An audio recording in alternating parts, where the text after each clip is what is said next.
ओम नमः सिद्धेभ्य। नमो नमः सतहितंकराय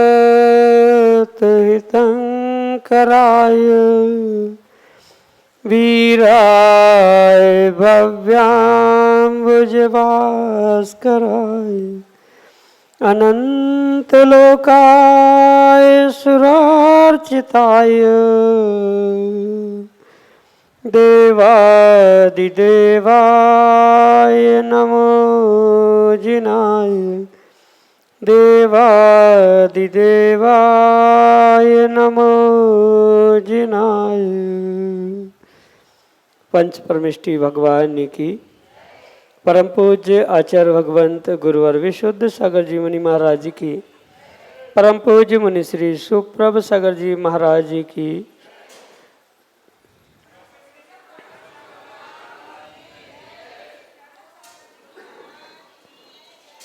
समीचीन विकल्पों का सम्यक समाधान, सम्यक ज्ञान की वह अलौकिक विधा जिसके माध्यम से हम सभी प्रतिदिन अपने मन के अज्ञान रूपी अंधकार को दूर करके और अपने ज्ञान को सम्यक ज्ञान बनाने का पुरुषार्थ करते हैं। और वही सम्यक ज्ञान हमारी आत्मा के लिए एक कल्याण का कार्यकारी उपाय है। ऐसे आत्मकल्याण की अनूठी विधा समीचीन विकल्पों का सम्यक समाधान प्रारंभ करते हैं। और आज के पहले विकल्प के लिए अनिल डोसे उज्जैन मध्य प्रदेश से। विशुद्ध रत्न सुप्रभ सागर जी एवं प्रणव सागर जी के चरणों में बार बार वंदन। नमोस्तु नमोस्तु महाराज। मेरा प्रश्न ये है महाराज श्री कि जैसे 5 उपास है, 10 उपास है, संयम शर्म चारित्र है, सकल चारित्र है, ये पूर्व पुण्य के उदय से होता है कि पुरुषार्थ से होता है? क्योंकि मेरे को जैसे पहले मैंने 8-10 साल की उम्र में तेला किया, फिर 5 उपास किए, फिर 11 उपास किए, तो दुकान पे बैठे बैठे एकदम मन हुआ कि मेरे को करना है और सीधे हमारे मासी जी के वहाँ चला गया। वो उनका घर बिल्कुल आश्रम सरीका है, तो घर भी नहीं गया मेरे में, और मैंने कहा मेरे को करना है। और एक बार भी ये विकल्प नहीं हुआ आया मेरे को कि मेरे से नहीं होंगे, और इतने अच्छे हुए। तो ऐसे सकल संयम समान चारित्र और ये सकल चारित्र ये पूर्व पुण्य के उदय से होगा या पुरुषार्थ से होगा? ओम नमः सिद्धम। परम पूज्य आचार्य भगवान गुरुवर विशुद्ध सागर जी महाराज की परम पूज्य मुनि श्री सुप्रभ सागर जी महाराज की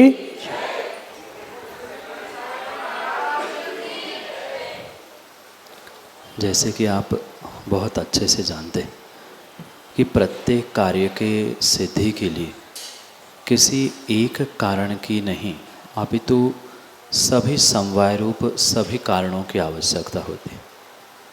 इसी प्रकार चाहे संयम चारित्र हो, सकल चारित्र हो, कुछ दिनों का व्रत नियम संयम आदि के भी कार्य क्यों न, उन कार्यों की प्राप्ति या उन कार्यों में सिद्धि विशेषता तभी होती है जब जीव का पुण्य का उदय, जो कि पिछली पर्याय का पुरुषार्थ था, और वर्तमान का पुरुषार्थ जो कि आने वाले समय के लिए पुण्य रूप भाग्य रूप फलीभूत होने वाला था, इन दोनों का अगर तालमेल नहीं है तो कभी भी कार्य की सिद्धि नहीं होगी। मतलब जीव को पुरुषार्थ करने के लिए पुण्य की आवश्यकता है, और पुण्य के उदय में अगर जीव ने पुरुषार्थ नहीं किया तो भी मात्र पुण्य कार्यकारी नहीं है। जैसे किसी व्यक्ति के संयम लेने के भाव हो रहे हैं, संयम देश व्रत ग्रहण करने की भी भाव हो रहे हैं, जैसे सकल चारित्र, तो वो भाव जब भी आएंगे वह पुण्य के उदय में ही आएंगे। अगर सातिशय पाप का उदय चल रहा है या पाप का भी उदय चल रहा है तो संयम के परिणाम क्या, संयमियों के पास पहुंचने के भाव भी उस जीव के नहीं हो सकते। इसलिए ये सत्य समझे कि भले ही वर्तमान में वह पुरुषार्थ करते हुए दिख रहा है चारित्र को प्राप्त करने के लिए, पर वह पुरुषार्थ करने के भाव हो रहे हैं, पुरुषार्थ कर रहा है, मतलब ही सामने दिख रहा है। यह कार्य कि उसके पीछे का पुण्य रूपी कुछ न कुछ कारण था, तभी ऐसे भाव हो रहे। आप अनुभव करके देखना, जब निम्न कोटि के जीव होते हैं जो दीनहीन हैं, गरीब है, वे भले ही भूखे रह लेते हैं पर कभी उनके उपवास करने के भाव नहीं होते, जबकि उनको पता है कि शाम की कोई व्यवस्था नहीं है, वो कभी एकासन नहीं कर पाएंगे। क्यों? क्योंकि वहाँ पर उनके पाप का उदय चल रहा है। ये जितने भी चारित्र के भेद है या ज्ञान की विशेषता है या श्रद्धान की भी विशेषता अगर हम समझे, ये नियोग रूप से पुण्य के ही निमित्त से मिलते। जैसे सम्यक दर्शन के लिए काल लब्धि गई, तो क्या काल लब्धि एक प्रकार का पुण्य का उदय नहीं है क्या? वहाँ पुरुषार्थ करना पड़ेगा, कर्मों का क्षय क्षयोक्षम उपशम आदि करना तो पड़ेगा, बुद्धिपूर्वक करना पड़ेगा, पर करने के लिए पुरुषार्थ करने के भाव हो या उसको प्राप्त करने के लिए जो अन्य भी सामग्री की आवश्यकता है, मतलब सम्यक दर्शन के लिए जो साधन कहे गए, अगर वह गृहीत सम्यक दर्शन की हम बात करें तो वहाँ देवशास्त्र गुरु की आवश्यकता थी, या मनुष्य गति के लिए जो साधन कहे उन्हें प्रकट करने के लिए जो आवश्यकता थी, वह साधन कैसे मिलेंगे? पाप के उदय में देवशास्त्र गुरु नहीं मिल सकते, जैन कुल नहीं मिल सकता। तो चारित्र हो, सम्यक ज्ञान हो, सम्यक दर्शन हो, इन सभी साधनों को, और मैं तो कहता हूँ जीवन के अच्छे बुरे प्रत्येक कार्यों के लिए अंतरंग में जो साधन कहा जाता है ये पुण्य पाप का उदय है, और बहिरंग साधन जो है वह पुरुषार्थ के रूप में होने की आवश्यकता है। इसलिए चाहे वह संयम चारित्र हो, सकल चारित्र हो, वहाँ पर अंतरंग में पुण्य और बहिरंग में पुरुषार्थ दोनों की जब तक योग्यता नहीं होगी, यानी दोनों का जब तक तालमेल नहीं बनेगा, मतलब मात्र पुण्य है तो पुरुषार्थ भी सही मायने में, सही समय में, सही दिशा में, सही प्रकार से, सही मार्गदर्शन में करना होगा। अन्यथा पुण्य भी पाप को बांधने के लिए हो सकता है। ये पुरुषार्थ भी किया और पुण्य नहीं है, तो ऐसे भी कई सारे हैं कि पुरुषार्थ तो करते हैं पर कभी उनका पुरुषार्थ फलीभूत नहीं होगा, तब समझना कि वो पुण्य के अभाव में नहीं हो पा रहा। इसलिए दोनों का बैलेंस जहाँ होता है वही इन कार्यों की सिद्धि होती है। यही आपके लिए सम्यक समाधान। सुनंदा कानिड़, हिंगोली, महाराष्ट्र से अगले समीचीन विकल्प के लिए। नमस्तू महाराज जी, नमस्तू नमस्तू। माझा प्रश्न आहे, आता हे व्रत असतात हे 16 वर्षाचे, 10 वर्षाचे, 8 वर्षाचं, 13 वर्षाचं असते, तर हे कोणी 1 वर्ष, 5 वर्ष, 3 वर्ष असे करतात, तर ते बरोबर आहे? माँ, व्रत करने की आगम में अनेक विधियाँ लिखे, उसमें से उत्तम, मध्यम और जघन्य रूप से भी हम विधियों को समझे तो उत्तम तरीका यानी सर्वोत्कृष्ट तरीके से जैसे व्रत आगम में लिखे वैसे ही करना आवश्यक। जैसे 16 कारण के व्रतों के विषय में अगर हम समझे तो 16 वर्ष तीनों पखवाड़े के व 16 कारण व्रत करना 32 दिनों के, ये उत्कृष्ट विधि है। उपवास से करना ये भी उत्कृष्ट विधि है, पर माना कि ऐसे करने की शक्ति नहीं है तो कोई व्यक्ति 1 वर्ष, 2 वर्ष, 3 वर्ष 3 पखवाड़े से, मतलब 3 बार में से एक ही 16 कारण में, कोई मात्र 16 ही दिन करता है, तो ये जघन्य रूप से व्यवस्था है। क्योंकि तीनों प्रकार से व्रत करने में कोई भी दोष नहीं है। उत्कृष्ट विधि से किया गया फल उत्कृष्ट फल देगा, जघन्य रूप से किया है तो वह जघन्य रूप से फल देगा, पर उसमें कोई पाप लगने वाला नहीं। माना कि किसी की अनुकूलता नहीं है कि अगले साल वो व्रत कर पाए, या उसको उम्मीद भी नहीं है कि अगले साल कर पाएंगे कि नहीं कर पाए, तो उसने 1 वर्ष का नियम लिया, 1 वर्ष उसने किया, तो उसमें किसी प्रकार से कोई दोष होगा ही नहीं, होना भी नहीं चाहिए। इसलिए उत्कृष्ट विधि जो 16 वर्ष की 32 दिनों के इन 3 बार के पखवाड़ों में उनको करना है, ये उत्कृष्ट विधि अवश्य है। पर माना कि उत्कृष्टता से नहीं कर पा रहे हैं तो जघन्य रूप से उसे करें, और उसमें कोई भी दोष नहीं है। जैसी शक्ति है वैसा करें, अंतर इतना है वो उत्कृष्ट फल नहीं मिलेगा, जैसा किया है वैसा फल प्राप्त होगा। यही आपके लिए सम्यक समाधान। रानी जैन, बानपुर, उत्तर प्रदेश से अगले समीचीन विकल्प। नमोस्तु महाराज जी, नमोस्तु। मेरा विकल्प यह है महाराज जी कि आपने गमन प्रक्रिया में बताया था कि जैसे हम लोग यहाँ ट्रेन से में बैठकर आए हैं तो हम लोगों को कौन सा पाप लगेगा।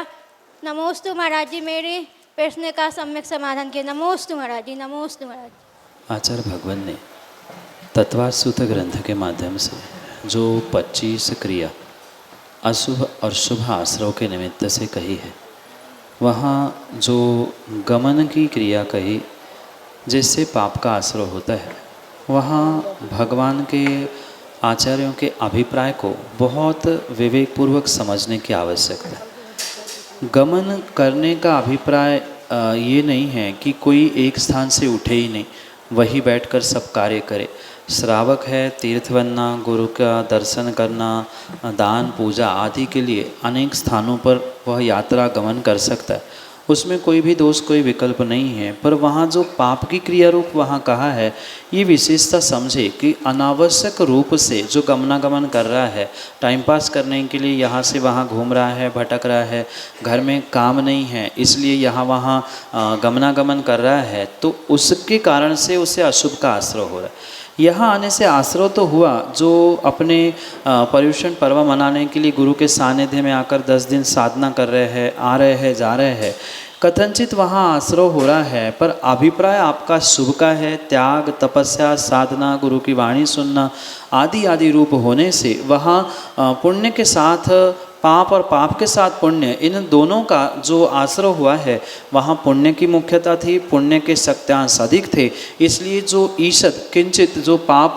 गमनागमन में भी हुआ है, वह संक्रमित होते हुए पुण्य में भी बदलने की संभावना है। पर वहाँ व्यक्ति के भाव कैसे है, उसके परिणाम कैसे, उसकी परिणति कैसी है, वास्तव में वह साधना करने के अभिप्राय से पहुँचा है या यहाँ भी उज्जैन में आकर यहाँ वहाँ घूमने के लिए आया है, उस पर ये सब कुछ निर्भर करता है। इसलिए सर्वथा गमनागमन की क्रिया पाप ही देने वाली नहीं है, वहाँ पुण्य का भी आश्रयबंध हो सकता है। व्यक्ति का अभिप्राय क्या है उस पर यह निर्भर करता है। यही आपके लिए सम्यक समाधान। अल्पना जैन, मुल्ताई, मध्य प्रदेश से अगले समीचीन विकल्प। गुरुदेव, मेरा विकल्प यह है कि मैं पैरों में घुटने के दर्द के कारण बैठ नहीं सकती, यानी नीचे नहीं बैठ सकती। उसके कारण मुझे चेयर पे बैठ कर के या कुछ ऊंचे स्थान पे बैठकर पूजा इत्यादि करनी पड़ती है, तो करनी पड़ती है। और प्रतिक्रमण करते समय गवासन की स्थिति में नमस्तु भी नहीं कर पाते हम लोग, तो मैं झुक कर के ही नमस्कार करती हूँ। तो इसके लिए मुझे क्या प्रायश्चित करना पड़ेगा या कुछ आप मुझे मार्गदर्शन दीजिए। नमस्तु गुरुदेव, नमस्तु नमस्तु। नीतिकारों ने ऐसा कहा है कि आपत्ति काले मर्यादा नास्ति, यानी जहाँ आपत्ति का काल है, विपरीतता है, ऐसे स्थिति में, ऐसे काल में कुछ मर्यादा का उल्लंघन भी होते हुए देखने में आता है। अब जिनको ज़मीन में बैठते ही नहीं बन रहा है और वो ज़बरदस्ती नमस्कार करने या कुछ कारणों से ज़मीन पर बैठ रहे हैं, कवासन लगा रहे हैं या अन्य भी प्रयास कर रहे हैं, तो हो सकता है आने वाले समय में पूरी ही साधना बिगड़ जाए। इसलिए शरीर साधनम खलु धर्म साधनम, शरीर माध्यमम खलु धर्म साधनम, इस सूत्र को समझते हुए यह निर्णय करना होगा कि वर्तमान में शरीर की अवस्था जैसी है वैसे उसमें ही जितनी उत्कृष्टता हम प्राप्त कर सकते हैं उतना करें। ज़रूरी नहीं है कि शरीर से ही झुकना आवश्यक है। अगर हमारे परिणाम वास्तव में विनय भाव के साथ झुके हैं, घुटने नहीं मुड़ पा रहे, बैठ भी नहीं पा रहे, पर अंतरंग के परिणाम इतने नम्र है, इतने विनम्र, इतनी विनयता से युक्त है कि वहाँ शरीर की रुकावट या शरीर की बाधा कभी भी कार्यकारी नहीं हो सकती। इसलिए भले ही चेयर पे बैठ के उच्च स्थान पर बैठकर पूजा पाठ कर रहे हैं, धर्म क्रियाओं को कर रहे हैं, तो वह करना छोड़ना नहीं चाहिए कि मैं तो उत्कृष्ट नहीं कर पा रहे हैं, गवासन नहीं लगा पा रहे, तो हमें करना ही चाहिए। ये विकल्प छोड़ते हुए ये निर्णय करे कुछ नहीं तो कुछ सही, कुछ तो करने में हमें कर्मों का क्षय या कर्म निर्जरा को हम प्राप्त कर रहे हैं। इसलिए इन विकल्पों को छोड़कर आप जैसे बने, जैसे शक्ति है वैसे काम करें। रही बात प्रायश्चित की, तो प्रायश्चित के लिए गुरु के पास आपको व्यक्तिगत रूप से पहुंचना होगा, सामूहिक रूप से प्रायश्चित नहीं होता। यही आपके लिए सम्यक समाधान। प्रिंस जैन, आहार जी, गुरुकुल से अगले समीचीन में करते। तो महाराज जी नमस्ते। महाराज जी हमारा यह प्रश्न था कि पंचम काल में क्या हम 16वें स्वर्ग तक जा सकते हैं? अगर हम जा सकते हैं तो क्या हम वहाँ पर सौधर्म बन सकते हैं कि नहीं? आगम के 2 प्रमाण प्राप्त होते हैं। किन्हीं आचार्यों ने कहा है कि पंचम काल में जीवों की स्वर्ग जाने की अपेक्षा से शक्ति मात्र 5वें स्वर्ग तक ही है, उसके ऊपर पंचम काल का जीव नहीं जा सकता। पर किन्हीं एक आचार्यों का अभिप्राय ये भी है कि जीव विशेष साधना करते हुए 16वें स्वर्ग तक भी वर्तमान में पहुंच सकता है। पर ये ध्यान रखें कि किसी भी प्रकार से वह पंचम काल का जीव वर्तमान में यानी यहाँ से च्युत होते हुए स्वधर्म जैसे विशेष पदों को, जो कि एक भवावतारी होता है, वहाँ तक पहुँचना संभव नहीं है। भले ही वह 5वें या 16वें स्वर्ग तक जाए, पर जो एक भवावतारी के रूप में दक्षिणेंद्र आदि विशेष पद कहे हैं, उनको वह कभी भी वर्तमान में प्राप्त नहीं कर सकता। यही आपके लिए सम्यक समाधान। सलोनी जैन, उज्जैन, मध्य प्रदेश से अगले समीचीन विकल्प के चरणों में बारंबार नमोस्तु गुरुदेव, नमोस्तु गुरुदेव, नमोस्तु गुरुदेव। मेरा प्रश्न यह है कि जो अविवाहित लड़कियां होती हैं, क्या वो जिन मंदिर में या फिर कहीं धार्मिक स्थलों में अपना सिर ढक सकती हैं या फिर उन्हें नहीं ढकना चाहिए? मात्र अविवाहित महिला या स्त्री ही नहीं, अपितु विवाहित स्त्री को भी बिल्कुल अपने सिर को, मस्तिष्क को पल्लू के साथ ढांकते हुए ही सच्चे देवशास्त्र गुरु के समीप पहुंचना चाहिए। क्योंकि वर्तमान में वेशभूषा, ड्रेस और बहुत सारी पद्धतियाँ बदल गई है, इसलिए कोई भी पल्लू लेकर या अपने सर को ढांकते हुए देवशास्त्र गुरु पर धार्मिक अनुष्ठानों में पहुंचना ही चाहिए। हर कोई मॉडर्न होने के चक्कर में ये समझता नहीं है या करना जानता नहीं है। बहुत सारे लोग ऑब्जेक्शन भी उठाते हैं, करना चाहिए नहीं करना चाहिए। मात्र महिलाओं के लिए ही नहीं, यहाँ पे तो पुरुषों के लिए भी आगम में यही आज्ञा है कि जब भी वह देवशास्त्र गुरु के समीप पहुँचे तो कम से कम अपने सर को ढाँक कर ही पहुँचना चाहिए। और विशेष करके जब अभिषेक हो रहा है, पूजा की जा रही है, प्रवचन सुने जा रहे हैं, इन विशेष कार्यों में तो पूर्ण रूप से सर ढांकते हुए ही, चाहे स्त्री हो चाहे पुरुष हो, इन क्रियाओं को करने की आवश्यकता है। अन्यथा जो विशेष फल उन क्रियाओं के निमित्त से मिलने वाला है वह उन जीवों को प्राप्त नहीं होगा। इसलिए विवाहित स्त्रियों को जैसे सर ढांकने की व्याख्या प्राप्त होती है, ऐसे अविवाहित महिला, स्त्री, बालिका, युवती आदियों को भी कम से कम देवशास्त्र गुरु के पास पहुँचते समय अपने पल्लू के साथ, दुपट्टे के साथ या किसी भी साधनों के साथ मस्तिष्क को, सिर को ढांकते हुए ही, उड़ते हुए ही कार्य करना होगा। यही आपके लिए सम्यक समाधान। नीता अशोकराव पफाड़कर, बासिम। दिन में कितनी बार दिग्ध वंदना करनी चाहिए और क्यों? दिन में जितनी बार सामायिक या श्रेष्ठ कार्य किए जाते उतनी बार दिग्वंदना करने में कोई हर्ज नहीं। दिग्वंदना करते हुए 9 देवताओं को, पंच परमेश्वरी को स्मरण किया जाता है, उनकी वंदना की जाती है। इसलिए ये आवश्यक नहीं है कि दिन में एक ही बार दिग्वंदना की जा सकती है, इतनी बार नहीं करनी चाहिए।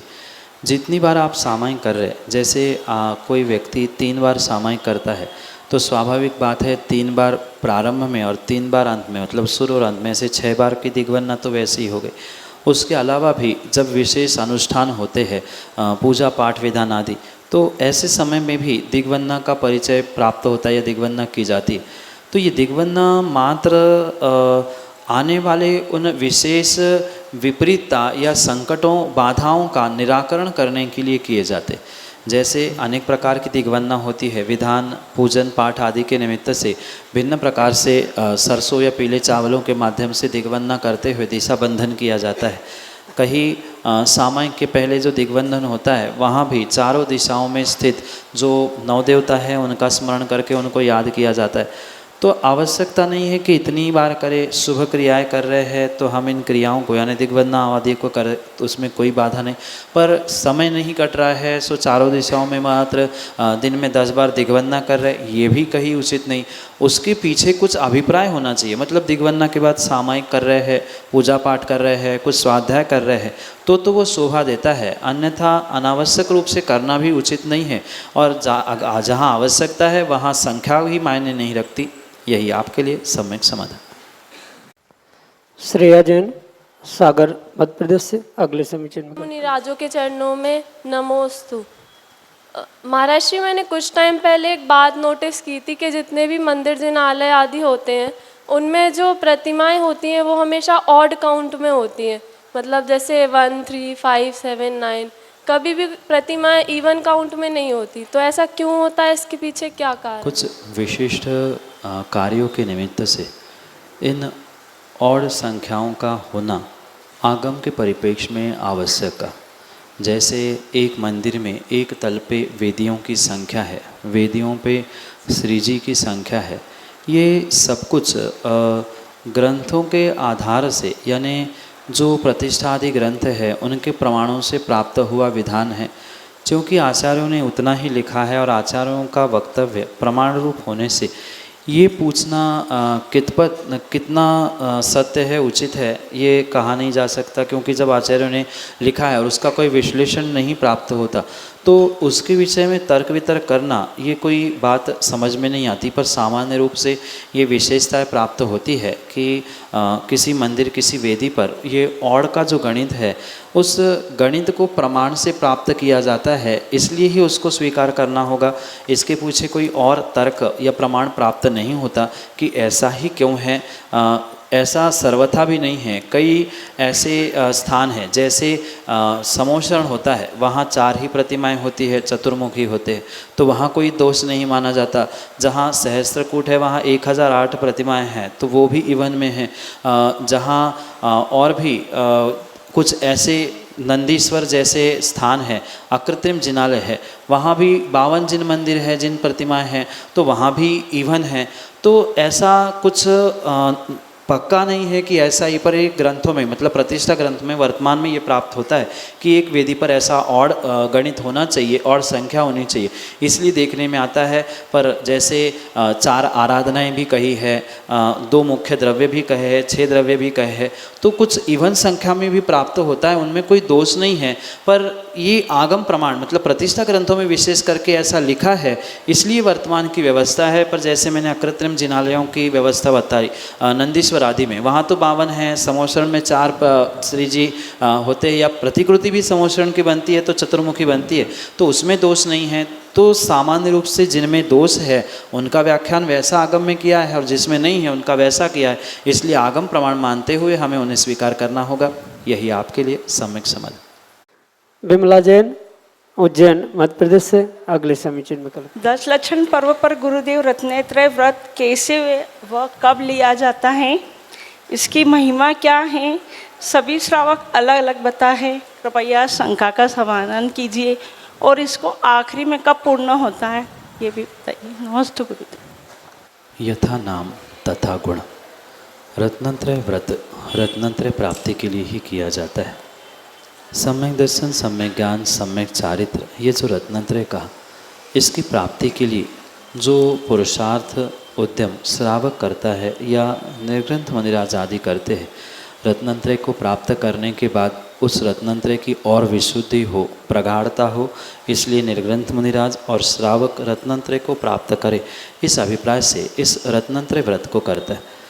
जो ये रत्नत्रय व्रत है, पर्युषण के आखिरी के 2 दिन, मतलब त्रयोदशी, चतुर्दशी और पूर्णमासी, ऐसे इन 3 दिनों में लगातार सम्यक दर्शन, सम्यक ज्ञान और सम्यक चारित्र्य के रूप में इन व्रतों को करने की आवश्यकता है। और मात्र वर्ष में एक बार नहीं, अपितु तीनों बार जब ये पर्युषण आते हैं, उन तीनों पर्युषण के व आखिरी के 2 दिन और एक अगला दिन, इन दिनों को मिलाकर 3 दिन तक ये रत्नत्रय व्रत किया जाता है। 3 वर्ष तक इस व्रत को करने की आवश्यकता है। मतलब एक वर्ष में 3 बार, 3 और लगातार 3 वर्ष ये व्रत किया जाता है। एक विधि ये भी प्राप्त होती है कि दिन में 3 बार रत्नत्रय की पूजा करना, क्योंकि 3 संख्या में है तो 3-3 बार उसे करना, ये भी कहा जाता है। उत्कृष्ट विधि तो उपवास आदि से कही जाती है। उपवास करने की शक्ति नहीं है, एकासन, एक रस त्याग, पूजा, माला आदि अनेक प्रकार से इसको क्रियान्वित किया जा सकता है। पर जैसी शक्ति है वैसा उसे करे, शक्ति से अधिक करने की आवश्यकता नहीं है। इसलिए कम से कम 3 वर्ष में 3 बार इसको करते हुए अपने शक्ति के अनुसार ये रत्नत्रय की प्राप्ति के लिए किया जाता है। त्रयोदशी, चतुर्दशी और पूर्णमासी, इन 3 दिनों में ही इस व्रत की महिमा, तीनों दिन पूजा, जाप आदि ये अनुष्ठान के साथ इन्हें करना, यही रत्नत्रय प्राप्ति के लिए होता है, जो कि आपके लिए सम्यक समाधान से। वेदांग समिति हरसुले वासिम महाराष्ट्र से अगले समय चिन्ह विकल्प। दोनों मुनिराजों के चरणों में बारंबार नमोस्तु। गुरुदेव, मेरा विकल्प है कि तीर्थंकर भगवान की हम जो माला करते हैं उसका क्या विशेष फल मिलता है सामायिक में? तीर्थंकर भगवान के मंत्रों से युक्त जाप करना, माला फेरना, उनका ऐसा कोई अलग से कार्य सिद्धि का अभिप्राय नहीं होता, क्योंकि 24 तीर्थंकर गुणों की अपेक्षा से समान है। भले ही कोई चिंतामणि पारसनाथ कहता है, कोई शांति प्रदाता शांतिनाथ भगवान कहता है, पर सर्वथा अगर ऐसा ही होता तो कहीं ना कहीं 24 तीर्थंकरों में अवश्य ही भेद देखने में आता, उनके गुणों में, उनके प्रकारों में, पर ऐसा बिल्कुल भी नहीं। इसलिए कोई भी तीर्थंकर भगवान की आप माला फेरे, उसमें समान ही पुण्य मिलने वाला है। हाँ, कुछ एक तीर्थंकरों को कुछ एक विशेष बीजाक्षरों के साथ जोड़ते हुए उसका भिन्न भिन्न प्रकार से अभिप्राय प्रकट आगम में ज़रूर किया है, पर उसे सामान्य श्रावकों को समझना आवश्यक नहीं है। सामायिक आदि में सामान्य रूप से जो 24 तीर्थंकर है उनमें से किसी भी तीर्थंकर की माला आपको जो इष्ट लग रहे हैं उनकी भी माला फेरने से कर्मों की निर्जराई होगी। अगर उसमें कहीं भी चलमल अगाड़ आदि दोष आ रहे हैं, मेरा तेरा ये ऐसा वैसा, शनिवार को इन भगवान की, रविवार को, सोमवार को इन भगवान की, ये जो व्यवस्था है, ये व्यवस्था ज़रूर कुछ आपके भावों में, आपके क्रियाओं में अंतर लाने वाली हो सकती है, पर आवश्यकता नहीं कि उन्हीं दिनों में उन्हीं भगवान की माला फेरने से आपको कुछ विशेष फल मिलेगा। माना कि शनिवार के दिन चंद्रप्रभु भगवान की माला फेरने से चंद्रप्रभु भगवान रूठ कर कहीं वेदी से उठ के जाने वाले नहीं हैं, न मुनि सूरतनाथ भगवान की सोमवार को पूजा करने से वे नाराज़ होने वाले। तो 24 तीर्थंकर भगवंतों की माला सामायिक में आप अपने भावों के विशुद्धि के लिए ही फेरे। अन्य अभिप्राय लेकर अगर सिद्धि के लिए की जा रही है, ज़रूरी नहीं है कि उनसे वो सिद्धि आपके मन के अनुसार हो ही। इसलिए कोई भी माला हो, मात्र तीर्थंकर के नाम वाली ही नहीं, जो भी माला आपको अभी शिविर आदि में भी मिल रही है, जैसे मैं हर दिन कहता हूँ कि उसको मात्र यही शिविर तक गुरु के पास ही रहते हुए फेरने का प्रयास करें, क्योंकि प्रत्येक माला का अपना अभिप्राय, प्रयोग, उद्देश्य होता है जो सामान्य व्यक्तियों को पता नहीं होता। तो सामान्य नमोकार की या जो गुरु मंत्र आपको प्राप्त होता है, उतनी ही माला फेरते हुए आप अपने पुण्य को वृद्धिंगत करने का, पापों की निर्जरा करने का प्रयास करना। जितनी भी ये विशेष माला है, विशेष साधना के रूप में गुरु में मुख से मिली है, तो मात्र विशेष दिनों में ही उनका प्रयोग करना आवश्यक है, अन्यथा अन्यत्र उसके कुछ साइड इफेक्ट भी होने की संभावना हो सकती है। सामान्य जैसे तीर्थंकर की माला है, ओम ह्रीं शांतिनाथाय नमः, ओम ह्रीं सन्मति देवाय नमः आदि, ये तो सामान्य मालाएं हैं, तो उनको भी अगर आप गुरु आज्ञा से सामायिक में या बाद में भी फेरेंगे तो उसमें कोई भी दोष नहीं, पर गुरु आज्ञा यहाँ बहुत आवश्यक है, तभी आप उसके फल को प्राप्त कर सकते हैं। जो आज वर्तमान आप में शिविर में आपको मालाएं मिल रही है, उनको आप विवाहों की विशुद्धि के लिए, कर्म निर्जरा के लिए, पुण्य प्राप्ति के लिए फेरे, अन्य कोई अभिप्राय लेकर ना फेरे, यही आपके लिए सम्यक समाधान।